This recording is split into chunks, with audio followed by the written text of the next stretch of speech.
And you realize Frosty the Snowman doesn't have any pants on. He's just hanging around little kids. No pants. David, Whatever we're starting the to show. In the world. Oh, wait. Okay. Just let me know when we're on. Welcome to Hoops HD, everybody. This is our bracket rundown show. I'm your host, Chad Sherwood, up here in the center, joined this evening by a big panel here of Hoops HD colleagues. We got Joby Fortson, we got John Stalika, there's a puppet, and we've got John Titel. David. What? David? Who? Yeah, I'm David. See my name right there.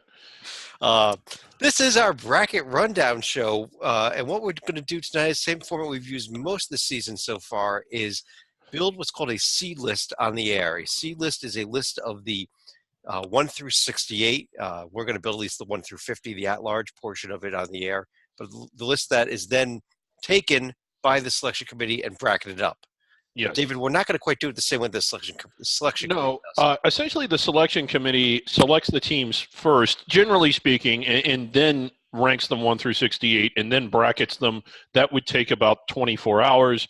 We've opted to not do that and just kind of not do – well, what we're doing isn't really at all what the committee does, but at least our evaluations of the team should be similar to how the committee does it.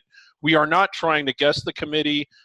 John Titel, who's with us tonight, every Sunday he puts out a bracket that does try and guess what the committee will do. That's not what we're concerned about here. This is just what we think it should be. And again, the format, well, tell them about the format, but essentially we're going to argue, we're going to yell, we're going to throw each other around. It should be fun. But why is Chad arbitrating again? Well, because we didn't really plan things out very well, and so I just arbitrated by default here. But this is what we're going to be building tonight. We're going to fill in at least the top 12 seed lines there. Just a few terms we may use. The term protected seed basically means the top 4 seed lines, the top 16 teams. The term first ballot team means more or less the top 8 seed lines, teams that may be the favored teams in the first round. And if we get a few other terms out there, we'll try to find them as we go along. So I'll try to jump in and make sure we get terms defined. Bubble means you're close. Yes. To be either in or out. Yep. And being Nebraska means you are not under consideration. Nebraska is on my board. Well, they beat Iowa, State, who's one of the best teams in the Big 12. So Nebraska, well, I don't know how it's going to play out. You can't really forecast these things, but hey, come on! All right, let's get moving here. We got a lot to get through.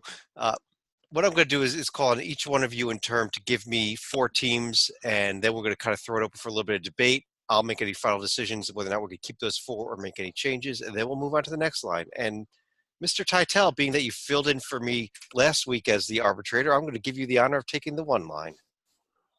Thank you, fellow arbitrators. So I have about 10 or 11 locks who are in the field in terms of if the teams lose out the rest of the way they're in. So obviously for the 1 seed, I need 4 locks. When you sweep Virginia, you're a lock, so put Duke in there. When your only losses are to Duke, you get in, so put Virginia in there. When you're a 1-loss team and your only loss is to Kansas, you get in, so I want Tennessee in there. Then I think there's a little room for interpretation. I think that I'll go with the Zags only because when your only losses are to another 1 seed like Tennessee as well as the Heels, I want the Zags, but I would not lose sleep if somebody wanted to do a team that lost this week, which the Zags have not done, as there are a bunch of number 2 seeds who've lost this week. Yeah, and I would have been a week ago making this Michigan over the Zags argument, of course, with their somewhat inexplicable loss at Penn State. I don't know that that's going to get me very far. But Joby, let me ask you, what do you think of his 1 seeds? And I could see, and this is weird for the Virginia guy to say, I could see Tennessee versus Virginia being the debate. Let's wait for Tennessee to play Kentucky this weekend. If Tennessee pulls off the win against Kentucky, I'd flip the 2. But I'm fine with it.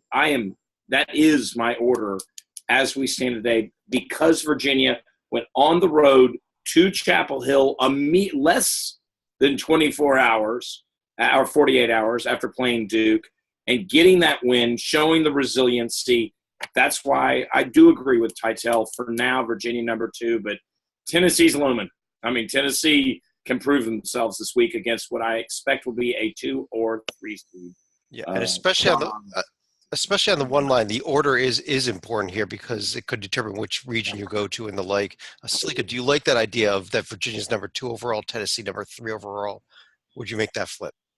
I would have had Tennessee ahead of Virginia for the time being, but as it is, playtime in the SEC is over for the Vols because the remainder of their schedule, even Vanderbilt, is going to be a little bit tougher compared to what they had in the first half of conference play. Kentucky twice, LSU on the road.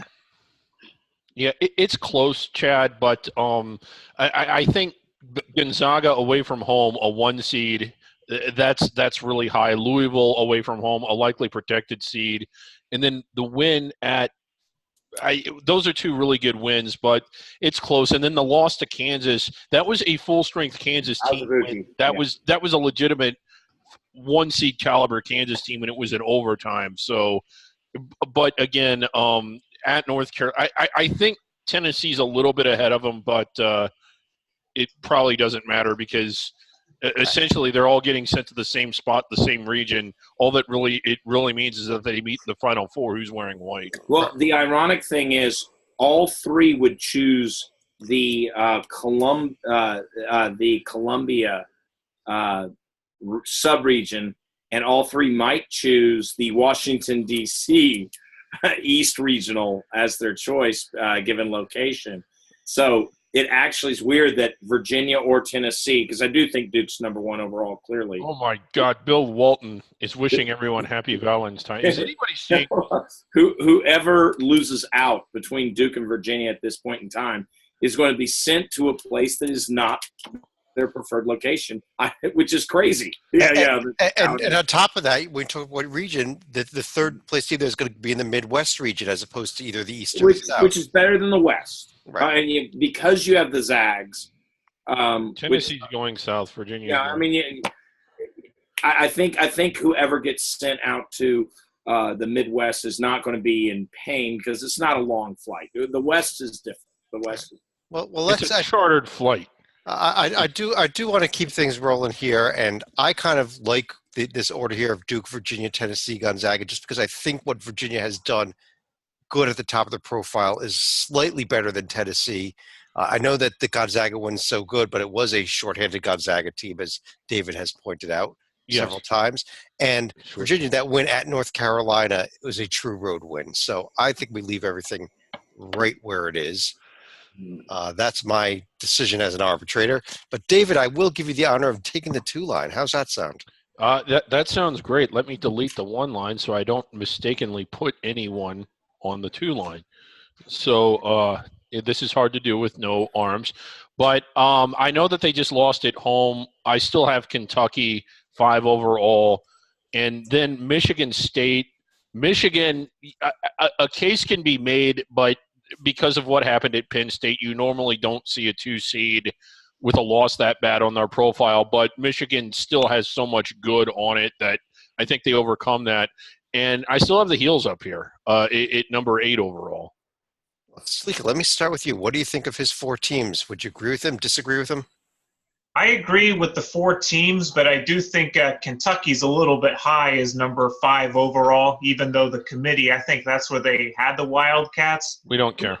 It would have helped had they been able to beat LSU at home, but they've certainly been fairly impressive in the SEC play, even though they did drop an anvil on their foot against Alabama back in January.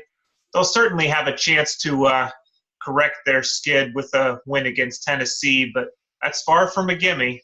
Yeah, you can grade how well the actual committee does by matching it up with what I do, and the more they have in common, the better job they did. Tytel, what about you? What do you think of these 4 teams? If you look at the net column there, we have 8 of the top 9 net teams. Houston, the one team that's missing. I love Houston. I think I like this. I like all 4 of these teams on this 2 line, as I have them all as my quote-unquote locks for now.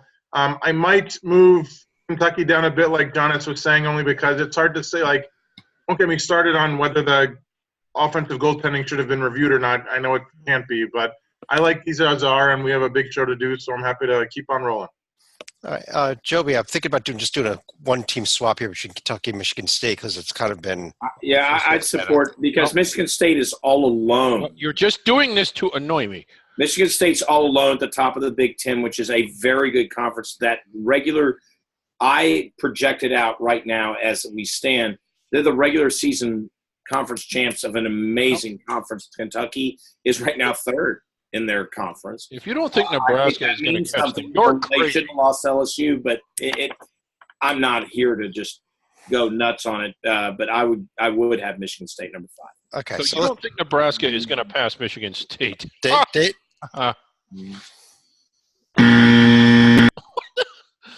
We're going to skip David. I would say Houston is a little love here. Joby, why don't I let you take a shot at the 3 line here? Houston, number 1. They probably should have replaced Michigan or Carolina on the 2, in my opinion. Okay.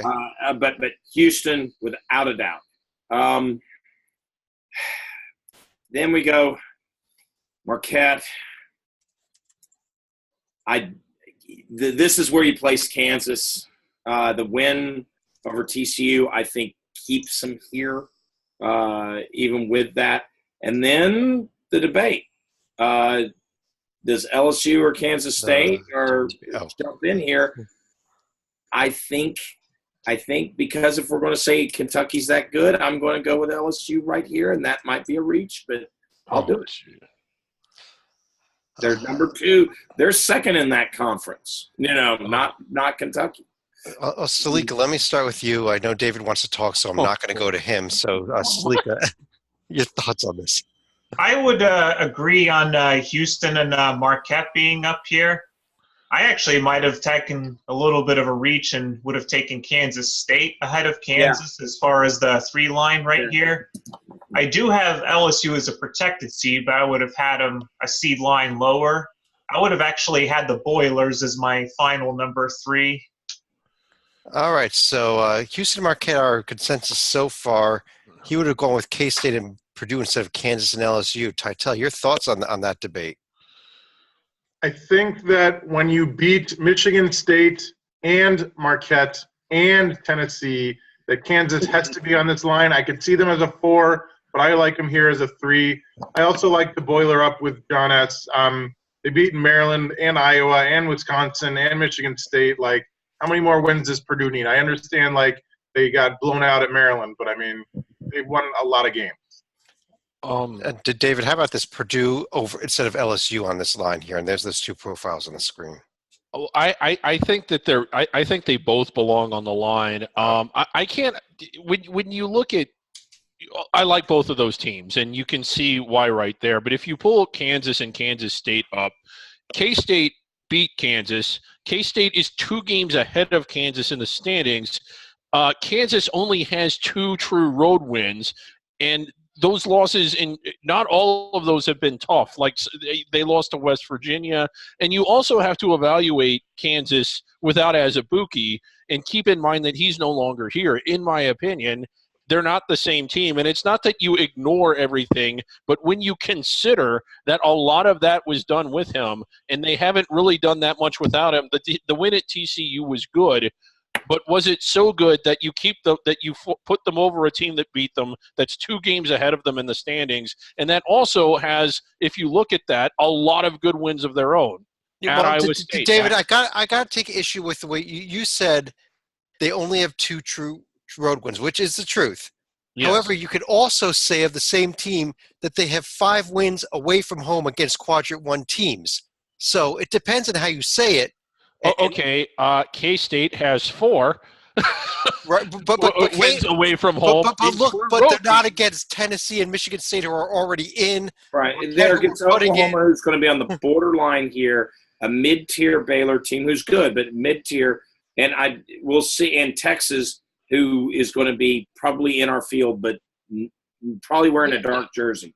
Yeah, those wins came when they had a different roster, though. Kansas has not been the same. But let me do. I'm talking about Kansas State's Yeah. They're good. And in Kansas State, can we throw whiskey up there for under consideration as well? Okay. I think Kansas I want to keep things rolling here, but I want to do a quick roll call vote between all four of you on the question of Kansas or Kansas State. Quickly, Stalika. I'll take K-State. David. Do you even have to ask? Okay, forget it. Joby. Well, Kansas, obvious. And Titel. Look at the metrics. Rock chalk. All right. Well, you guys didn't solve anything for me because you split that vote too. At the end of the day, I'm going to agree to leave Rock Chalk up there. Oh my God!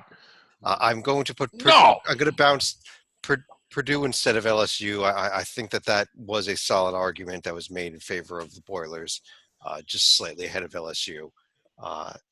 And David, you have Kansas as a protected seed.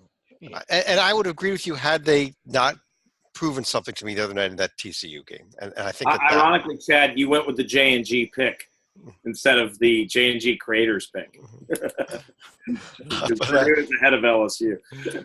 Stalika, let me let you take the 4 line and finish off our protected seeds. We do have 3 teams under consideration. You can take them or go somewhere else. Well, I think we have to take both Kansas State and LSU right here. And then here it becomes a little bit interesting. I'm still high on Nevada right here. And thank you.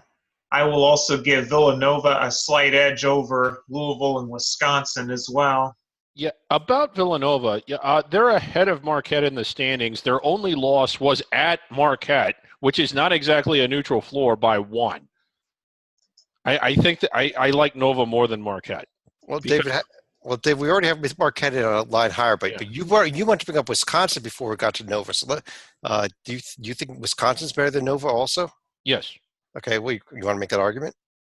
Yeah. Well, I mean, I just think that one of the bigger things is it's close, but overall, they have a few more road wins. I like the win at Iowa a lot. The win at Mini and.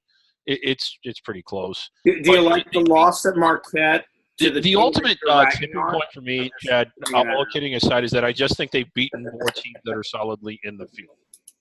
Okay. I mean, they do have a 2-game losing streak, but it was Michigan and Michigan State, so I'm not going to fault them for that. And they did. I mean, they also lost to Marquette at Marquette by so. Yeah. You like the win at Mini. They lost at home to Mini. That kind of balances that out a little bit there too. Yeah, but that's the home road exchange program. I like Villanova a lot, but not to downplay those wins. They're good wins. Butler, Creighton, Providence, not easy. I just think Iowa, Nebraska, and Mini are slightly better. He actually makes some pretty good arguments. Joby, your thoughts on that argument? I'm probably there to a degree, except Villanova is playing better now. Plus, Villanova is leading, and this is a legitimate argument that David made in regards to Marquette. But Villanova is leading the Big East. They're one of 3 teams above 500 of that conference, as we've discussed on Monday. But I think I'm going to still stick with Villanova, but I can see the Wisconsin argument without a doubt. Well, Titel, let me throw that over to you and that both that Nova Wisconsin argument and really the entire 4-team pick here by Stalika. Do you agree with that it's Nova? Do you want to go whiskey? You want to go somewhere else? I think that a good argument can be made, and it's a coin flip, and any team that loses to Penn this year should not make it, so I would go with whiskey. And I'm kind of with you and with David on this. What Villanova, I think you still have to punish Villanova at some point for what they did early this season, no matter how well they are playing right now. But Wisconsin lost to Western Kentucky, let's be honest. Yeah, but Villanova lost to Furman and Penn. But Furman might find their way into our field. I'm just pointing that out. They might, but it's still not a lot. But how about they lost badly? And how about the way they played against Michigan? I mean, really. Yeah. But anyway, I had 3 of those 4 teams. They played like North Carolina, Chad. Just saying. I think we have our protected seeds on that note then. But let me circle Titel back around to you for the 5 line. So let's get the Wildcats in here because we got to get some Wildcats because God knows mine aren't coming anytime soon. if I can put in Louisville pre-choking, I'd love to do that. I think I'm still going to have them here for the metrics and the fact that, like, I still can't believe they lost. It's insane. Sorry. I think that we need to get some Big 12 teams in here because Big 10 is right there, but I think the Big 12 is going to be a little better. I want to get Iowa State in here because they've beaten Kansas, and I think I want to get Texas Tech in here for the whole body of work. I would not lose any sleep if you want to get an ACC or Big 10 team because both of those conferences have plenty of teams around this line, but I'll stick with those four. Joby, let me let you have the first shot at this line. Do you agree? I'm not as high. I know the committee is, but I'm not as high on Iowa State. They're definitely 5 or 6, but I would go Maryland after last night. It was a nice win. Maryland has really, Maryland's. I'm yin and yang with Maryland. You'll hear me rag on Maryland, and you'll hear me tout Maryland left and right. But they had the nice home win last night. But you combine it with some good road wins, as you can see from their profile. Illinois. But Illinois proved they do it to everybody. Illinois is one of the hottest teams in the country right now. I know. I mean, so I'm a little more on the Maryland bandwagon, but it's not an offense that is criminal. Chad, I'd like to name a team. Chad, I'd like to name Mr. a team. McCaffrey. Name a team. And I kind of went back and forth between all of these, and it was circular, and I eventually settled on this team. I at least want to look at them, Florida State. Fair enough. Okay, I'm going to take Maryland off of there. I'm going to leave Iowa State on just for a second to compare them. I do like that Maryland argument already, but what about Florida State here? As soon as it loads. There it is right there. With, again, they just as Maryland did, they beat Purdue, but they've also got the LSU, the Louisville wins. Yeah. And those are the one, like those three I like. I know that 2 of them were at home, but LSU on a neutral floor and at Syracuse, which can be kind of tricky. I like them a little bit more than I like Iowa State more than both of them, but I had Florida State ahead of Maryland. Right. And well, Stalika, how about that? And I also put up that Texas Tech team over there that was mentioned that really is nothing against it, no top 25 wins. And at this level, you look at compared to Florida State, who's got 3 top 25 wins. I think Texas Tech has the talent, but not quite the paper to match up with that yet. But I would have actually taken Iowa ahead of a team like Texas Tech or even a Maryland for now. Hawkeyes have quietly been pretty hot themselves. All right, we are now getting a lot of teams thrown at us here. And there's that Iowa profile on the right, Michigan and Iowa State, 2 teams we just mentioned. Not enough on the road for me. I mean, they haven't beaten other teams have beaten better teams in true road games. I have Iowa high, but not this high.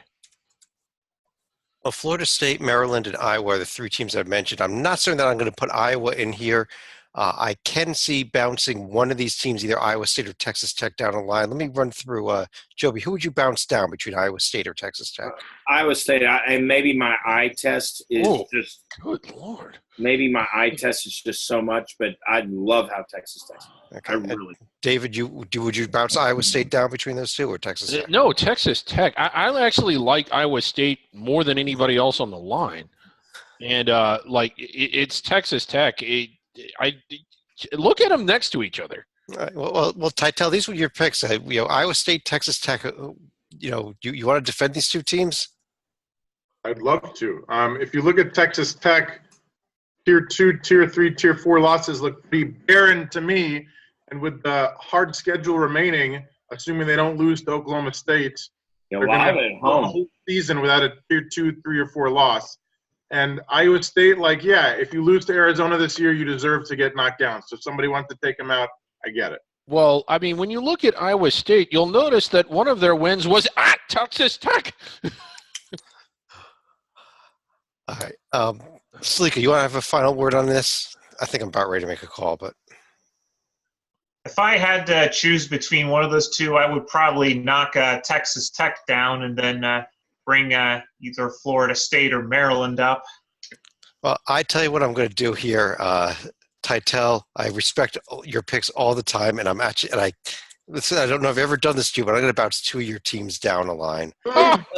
What's the pearls? Wait, you're moving Iowa State down? What the And hell Texas is wrong Tech. with you? And we're going to put Maryland and Iowa Florida State State should be a protected seed. Maryland and Florida State. I like the arguments for both those teams. I like the way they're playing. I like the fact that they've beaten Purdue.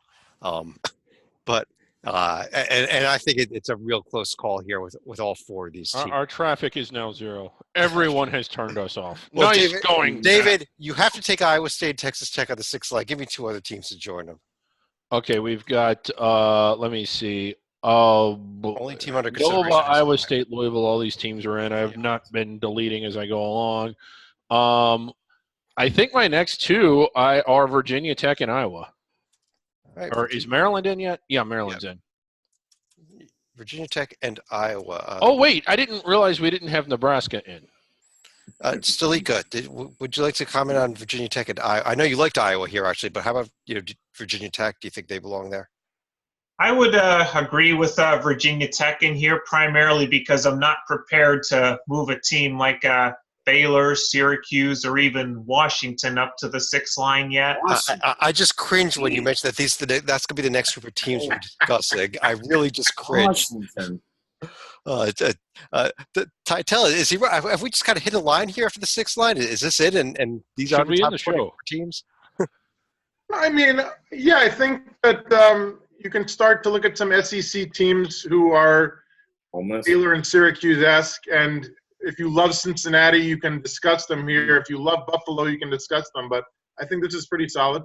Yeah, and Joby, agree also? I actually agree with David's 4, without a doubt, or the 2 that after he was forced to take. Well, I don't agree with my 4 either. I think Iowa State should be much I higher. agree with all 4 of those. Once I started mentioning alternatives, that's why everyone is agreeing. I mean, it's gross, but it is what it is.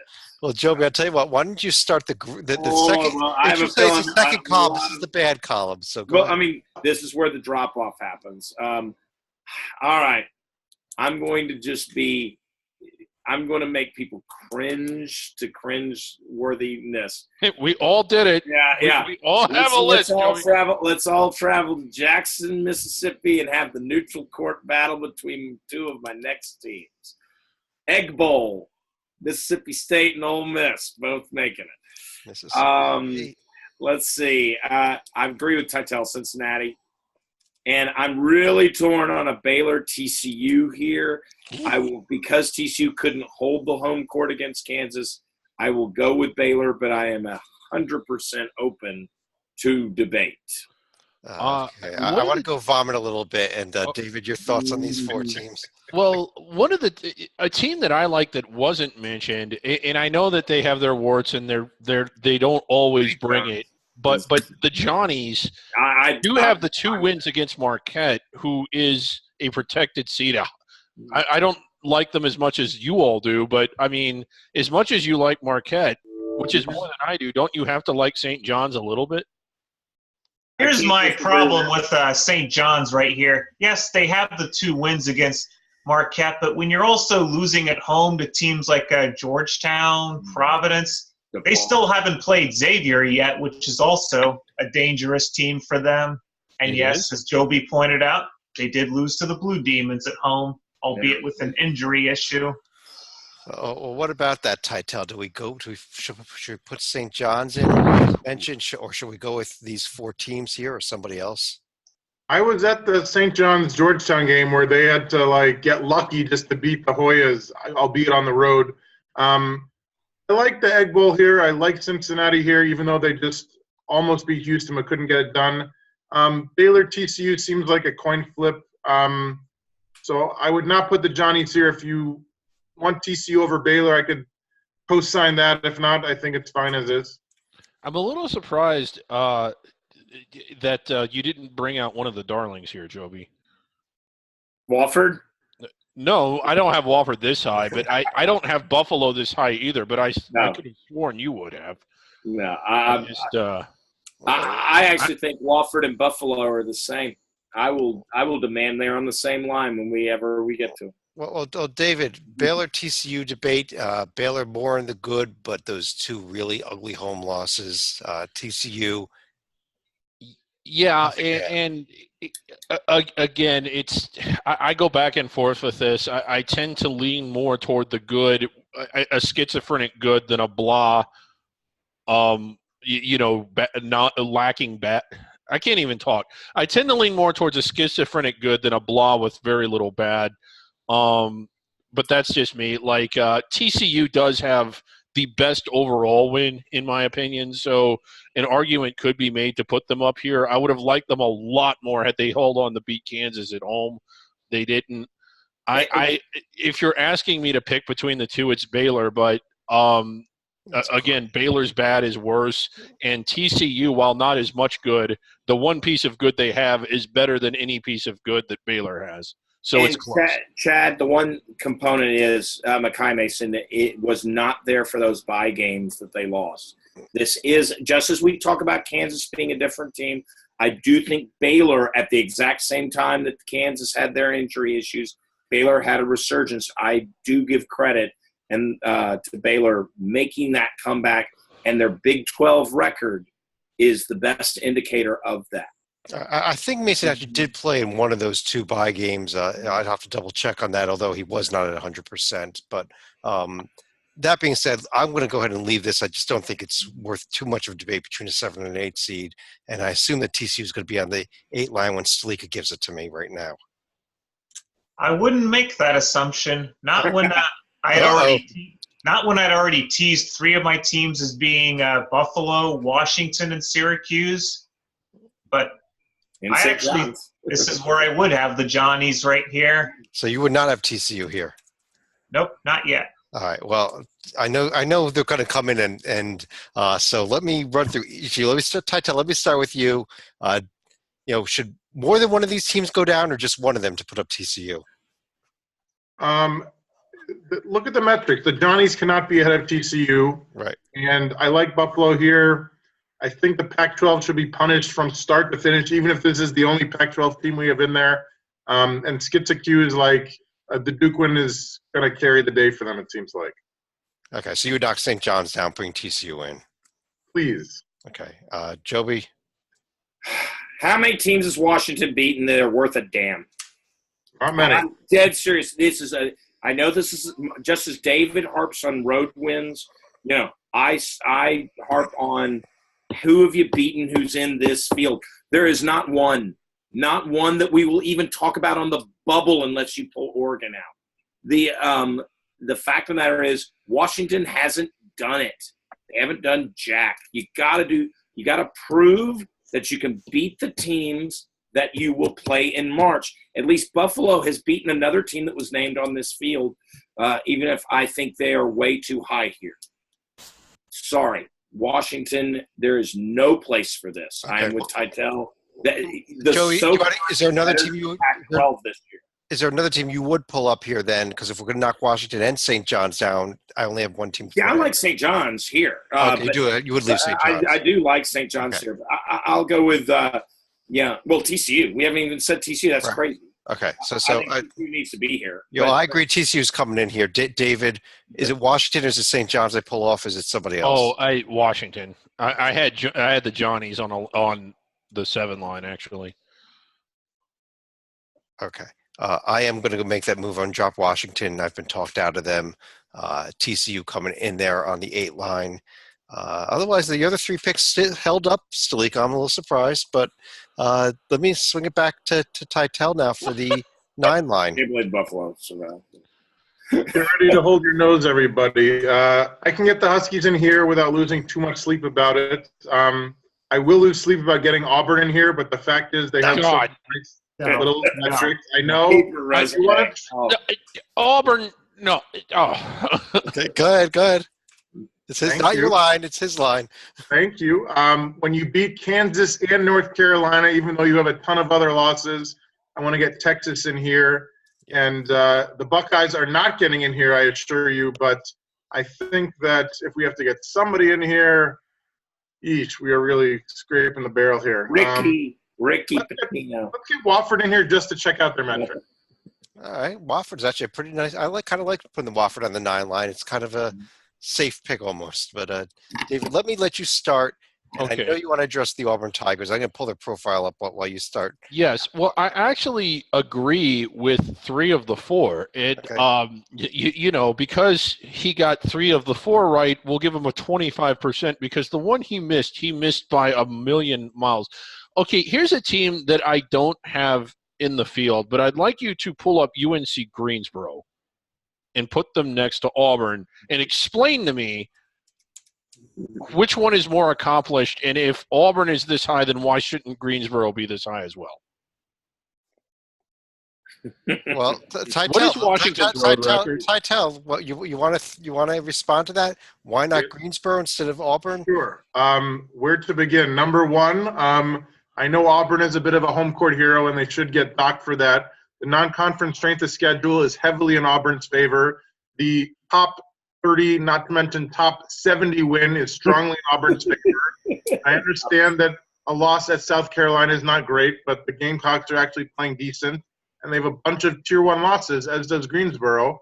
If Greensboro can beat a couple of these SoCon teams, I would not lose sleep about it. But I think as of today, I'm going Auburn. Okay, let's look at Auburn's top 70 wins. What's Florida's road record? What's Alabama's road record? A lot of these wins are not hard games to win because while they're ranked that high, these teams aren't very good on the road. David, you made a mistake. You went with the wrong SoCon team. Furman is a lot better of an argument here. They won at Villanova. This is the argument I wanted it to be interesting. Furman isn't. If Furman just blows it away, it's not. I wanted it to be an interesting debate. Okay. Stalika, what do you think of these teams? Would you knock Auburn down? Would you knock somebody else down? And if so, who would you bring up? I would knock Auburn down, but it's probably going to pain me to say this that they should be up here. I can't even say Lipscomb because they lost to Liberty. Right. I have to go with the Gophers here as a team to knock down in favor of Auburn. Yeah, that one's. Well, Joby, what about that? Maybe it's Minnesota. I agree, Minnesota. That's why I was whispering Ricky Pitino. Mm-hmm. I agree 100% with Stalika on this. Not that they should be even a line higher, but Minnesota, this is a perfect spot. They beat Washington as well on a neutral instead of at home, and they won at Wisconsin, and they beat Iowa. Sorry, Tytel. I know Auburn has the metrics. Everybody. Illinois is getting to the point that if you lost to them, you're getting a pass. I know that sounds funny, but it's true. I'm going to put Minnesota in here. I'm going to drop Auburn down somewhere. We'll find out how far they fall because I know that David is up next, and I don't think Auburn's coming in on his 10 line at least. No, we got Wofford and Texas in the field. Okay, these are my teams, and I also think they are teams that would all be favored to beat Auburn on a neutral floor. They lost tonight, but if we're giving teams a pass, why not Ohio State with some of their big road wins away from home? Okay. That's a fair pick, I think. We like TCU. Lipscomb won at TCU. I know that they're a little bit flimsy when it comes to the amount of quality wins, but I think that there's enough indicators in there to have them this high. This one's going to sound crazy. They've won 3 of their last 4. I know that they really hit a skid. I have Seton Hall up here. That's good. Yeah. And a team I really like, if I don't like their paper that much, but it's certainly better than Auburn. I still have Belmont this high because they're the only team that's won at Murray State. They've won 3 road games at Lipscomb, and they won another road game against a team that hasn't lost at home other than them. And I'm just really impressed with a team that goes out and wins 3 games at a place that hasn't lost to anybody but them.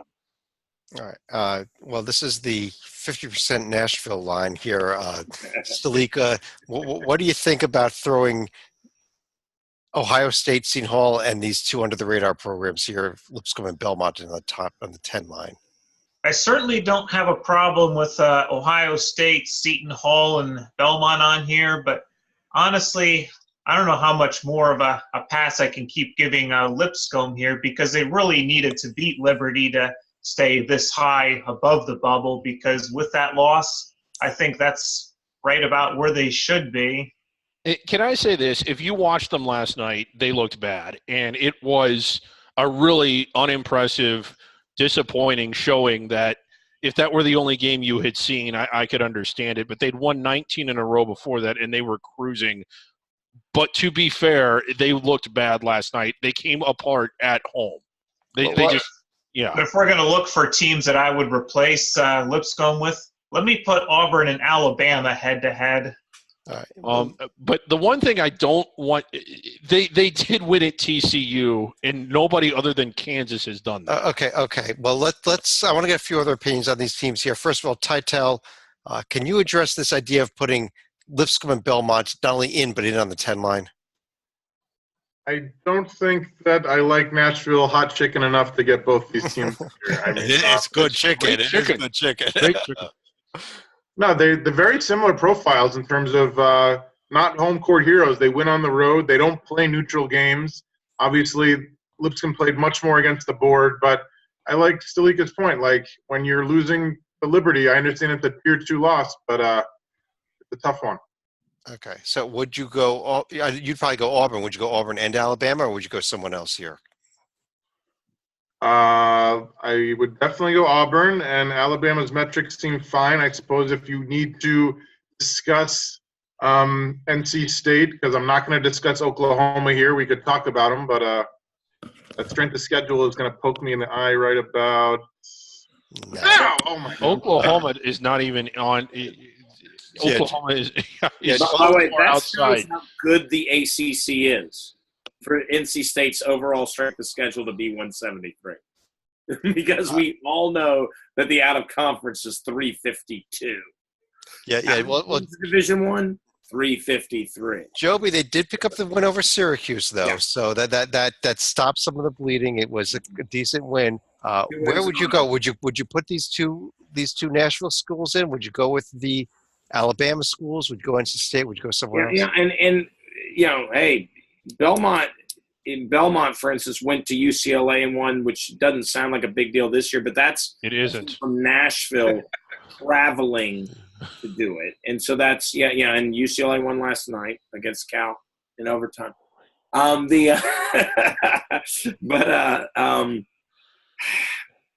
I think it might be a line too high. I would go with the Iron Bowl replacement. How about anybody else? Alabama, Arizona has really bad Tier 3. I get it, but they have some. They beat Kentucky, and we all think Kentucky's really good and deserving of either a 5 or 6 overall.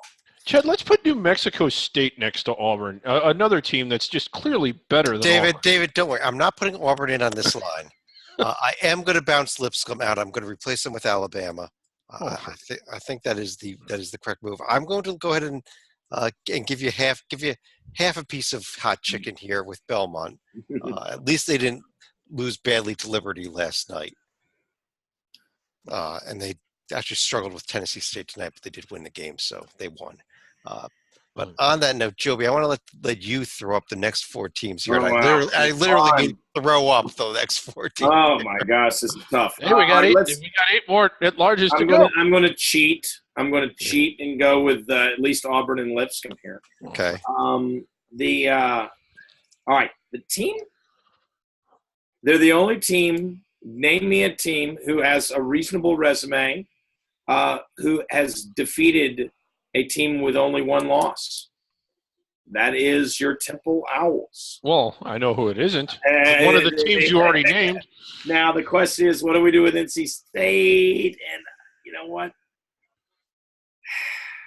Gosh, do you do it? Clemson hadn't just barfed all over themselves in Miami, or against Miami, not even at.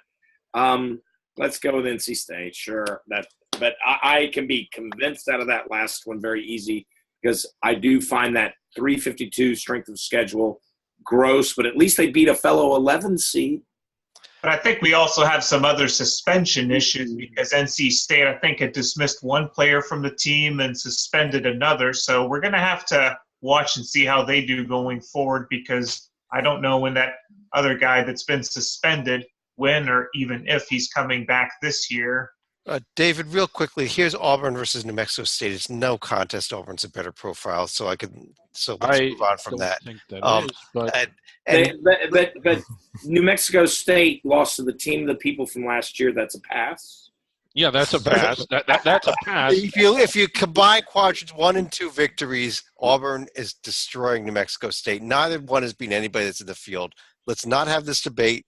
I'm going to leave Auburn here on the 11 line. I don't like it, but there's nobody else to put in at this point. Oh, there's plenty of teams to put. There's VCU. But what I will go to Arizona State. Let me start with Stalika on comments on the other 3 here: Lipscomb, Temple, NC State. Would you go with that? Do you agree with it? Do you disagree?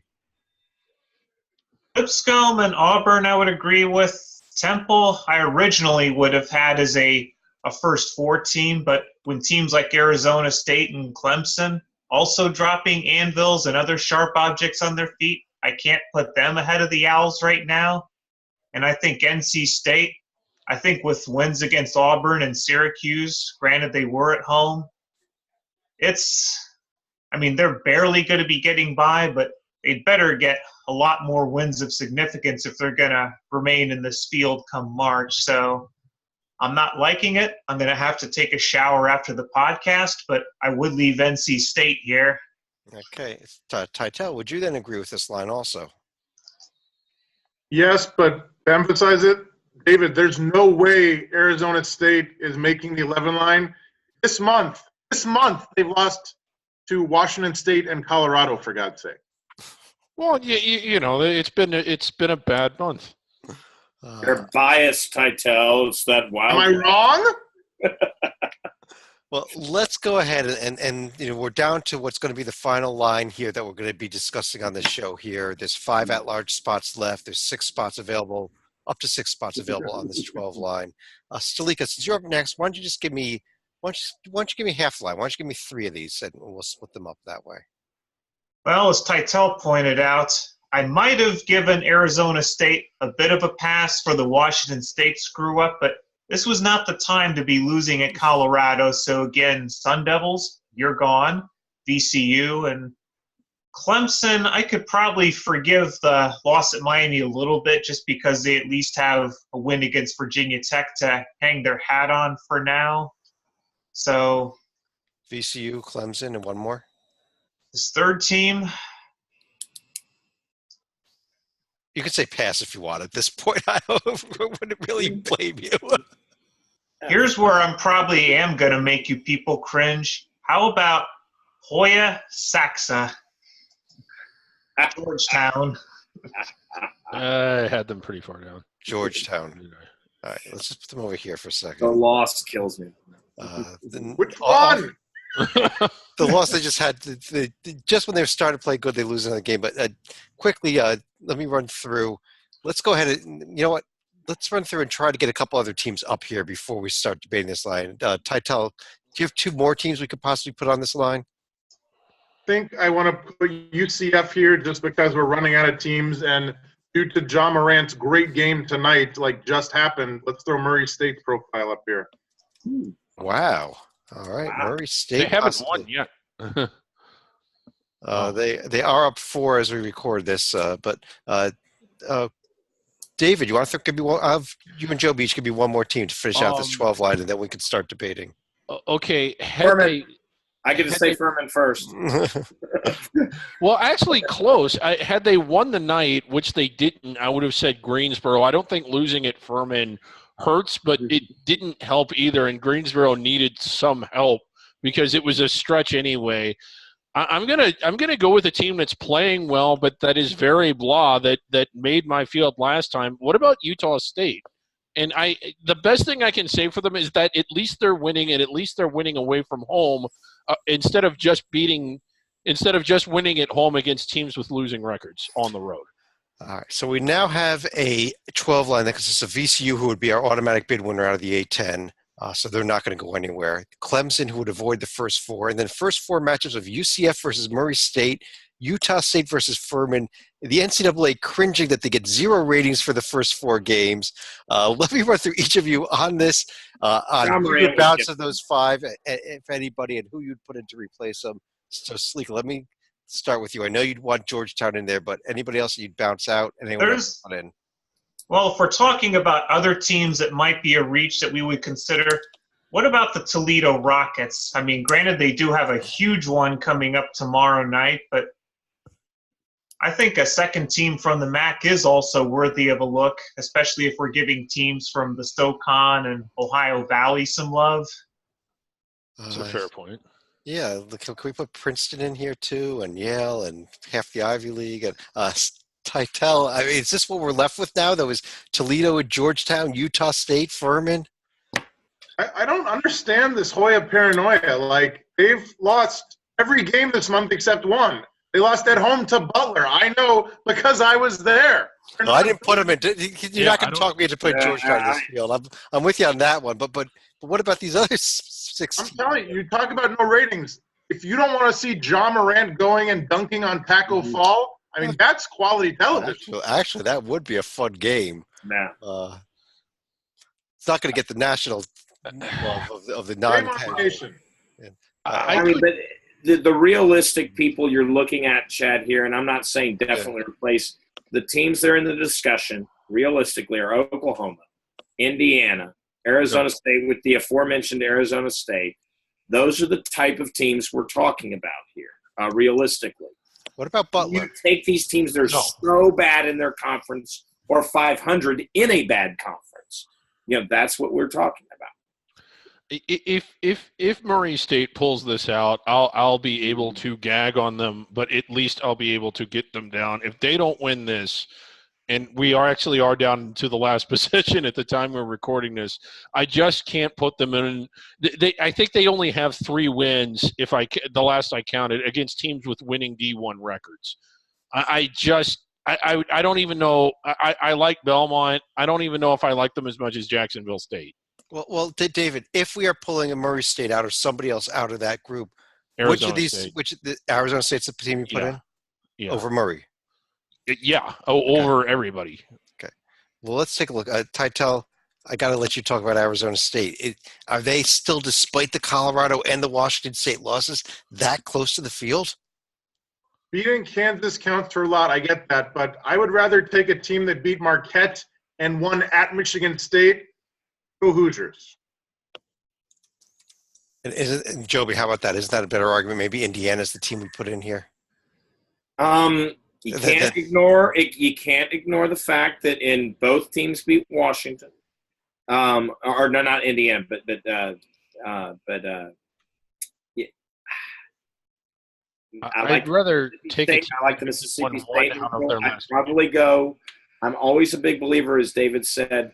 Go with someone's good over bad, and that awful conference record for Indiana. I mean, it's just. It's a categorical disqualifier. They've also lost 9 out of their last 10.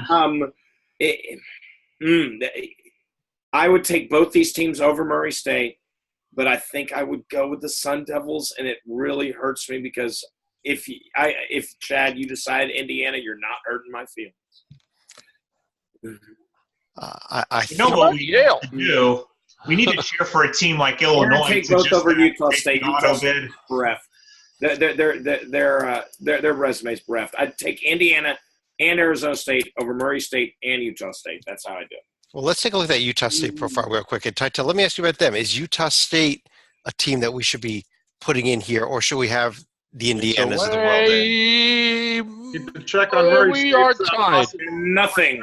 Game here, but no, I think Utah State, a win over St. Mary's, even by double digits, is not going to get it done this year. So, Hoosiers. Well, I think I've made a decision. I think I'm going to do a 2-team swap here. I think we are going to take both Murray and Utah State both out. I think we will go with Indiana in here. I think we'll go with Arizona State in here. And this is just disgusting. I hate doing this, especially because Murray State actually just won a game because I think that shot did not beat the buzzer. But really struggled with Austin Peay tonight, at least. Let's see. Did it? It did not. It did not. No, I think it That's did. in his hand. Yep. That's not going to count. And this is great for everyone watching this tomorrow. Seeing us talk about live game is just great. Yeah. But just as an update, it looks like Murray State just did survive against Austin Peay. They're probably my top team out among this group here. But I think we kind of have a feel. What I'm going to do is I'm going to reveal the rest of the field real quickly here. I already predetermined. I picked these teams before we started the show tonight. We do love these teams a lot. We have an Under the Radar podcast we recorded last night where we discussed most of them. But let's see if Penn made this group here. Come on, Penn. Nope, it was Yale. Actually, at the top of it, UC Irvine, New Mexico State, Hofstra, all the way down to Northern Kentucky, South Dakota State, Loyola, Chicago, Final Four last year, 15 seed this year, all the way down to SFPA, Norfolk State, and Monmouth at the bottom there. But on that note, I am going to go ahead and get this bracketed. So if you look down below our podcast, you'll see the final bracket of this. And what I want to do is run through each of you. I'll leave this on the screen here, but I'll run through each of you for any other final thoughts on what we did tonight. Can we do one more little bit of a segment here before we get to final thoughts, Chad? Can we ask our selection committee guessing expert what he thinks this is compared to what the real committee would do? I always like asking them that. I think it's a pretty great bracket. I think that we all did a great job. Not that I don't enjoy patting ourselves on the back. What caught my eye, I'll give away my final thought now as we make the full segue, is that so they came out with the top 16 teams in the bracket reveal over the weekend, and since then, half of those teams have lost. 2 others have won by 1 or 2 points, including Duke's miraculous victory, and Kansas had to win in overtime with like their B team because the A team was either injured or fouled out of that game. So it's a nice exercise, but it's meaningless because like in 72 hours, half the teams lost.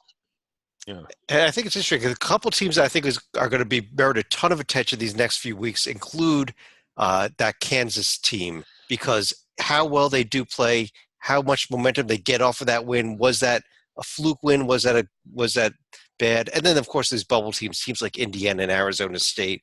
I don't have any confidence they stay there, but we could be looking at multiple teams like Murray State and Utah State and Furman's and the like getting in just because there's no other spots left. What's interesting, Chad, and I'll go ahead and this could segue into final thoughts because my thought on that is, so you're off for final thoughts, David. That's fine. But it's more – I normally go last, but it's more relevant to the discussion we're having now. The last 2 or 3 years, the committee has seemed to not favor the under-the-radar teams. Most notably 2 years ago, you had a Middle Tennessee team that I think won 4 games against teams that were a combined 89-10 at home, won the conference tournament, and when it came out, they were not inside the bubble. Loyola, you had Monmouth that same year. Yeah, Monmouth was left out. So they tend to, in the past, they tend to favor teams that win against teams in the field, even if they're beating them at home, and even if those teams have losing records on the road. Some of those teams got credit for beating teams at home that were 2-10 on the road. But we were told if you listen to that podcast way back in August or September, whenever it was, that they were going to be keeping more of an eye out for that.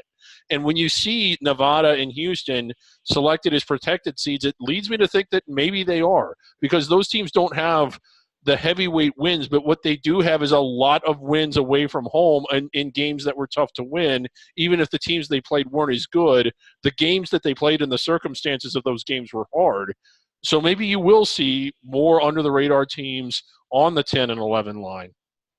I hope my we final do. thought. I hope we do, and maybe it starts changing the way that we predict brackets in the future, that we start giving a lot more credit to these teams that won a lot of games, even if they didn't get the huge, high-quality name brand wins. Stalika, let me let you go next.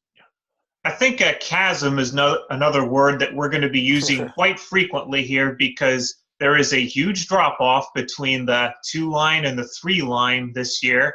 I would also say there was a huge drop-off between the 6 and the 7 line.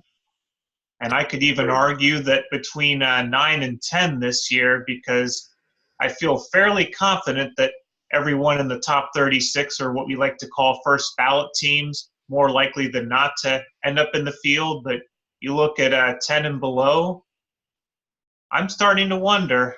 I think that's a great point. I think you nailed exactly where the cutoffs are. That 6-7 is teams that are competitive versus garbage, and that 9-10 is teams that are in versus God knows what. But Joby, let me let you finish. Yeah, up no, and I think David's points made on the under the radar conferences is extremely relevant because this year, if you just look at raw data points comparing year to year, the J&G is what I'll look at, but you can do other things like Ken Palm, et cetera, on raw ability data points. The bubble is worse. We always complain about the bubble, but last year we were purposely saying, hey, let's stop complaining. This is actually a decent bubble. This year is one of the worst I've ever seen, but it could be helped because of all these under-the-radar teams. If Lipscomb runs the table, Belmont runs the table, VCU runs the table, all these teams run the table, but then lose in their conference tournament, I think they're still getting bids for the most part. And that will in itself help the bubble because then we're not talking about Arizona State and Indiana because they're on the outside because all of a sudden a team like Davidson who wins the A10 conference tournament is that team on the 12 line along with VCU in the tournament. And so the conference tournaments on those under the radar leagues might mean more than they have in recent history. That's another great point here, and I think this is a real interesting exercise. And I think it's I don't ever remember. I remember us screaming about the bubble in past years, but I don't remember us actually not even be able to find teams to discuss on the bubble, which is kind of where we were tonight. It was like pulling straws to find. Oh well, let's talk about Indiana or Oklahoma or Utah State, and so it's crazy. It's going to be a neat last few weeks here coming up. But I do want to thank everyone for joining us. On behalf of Joby Fortson, John Stalika, David Griggs, John Titel, I'm Chad Sherwood. We'll be back again with more podcasts next week and lots more content on the website. And we'll talk to you again real soon.